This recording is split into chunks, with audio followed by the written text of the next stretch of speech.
ఒక్కసారి వీడియో చూడండి.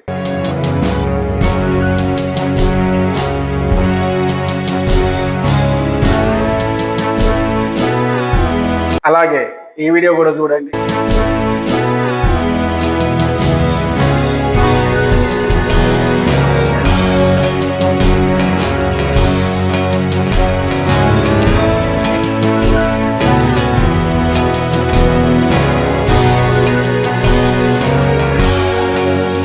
చూశారు కదా, ఒకవైపు బయట దేశాలలో అంటే భారతదేశానికి బయట ఉన్న దేశాలలో నదులు ఎలా ఉన్నాయి, ఒకవైపు మన దేశంలో ఉన్న నదులు ఎలా ఉన్నాయో చూశారు కదా. బయట దేశాలలో నదులు ఎంత స్వచ్ఛంగా ఎంత నీట్ గా ఉన్నాయో చూశారు కదా. మరి మన దేశంలో నదులు ఎలా ఉన్నాయో కూడా చూశారు కదా. బయట దేశంలో నదిని నదిలానే చూస్తారు, కానీ మన దేశంలో దౌర్భాగ్యం ఏందో, నదిని తల్లిలా పూజించి నదిని పూజలు చేస్తారు. అంత పోని తల్లిలా పూజించి ఏదైతే దేవుళ్ళ పేర్లు పెట్టారో, గంగా, యమున, సరస్వతి అని చెప్పేసి ఇంకా చాలా దేవుళ్ళ పేర్లు పెట్టారు.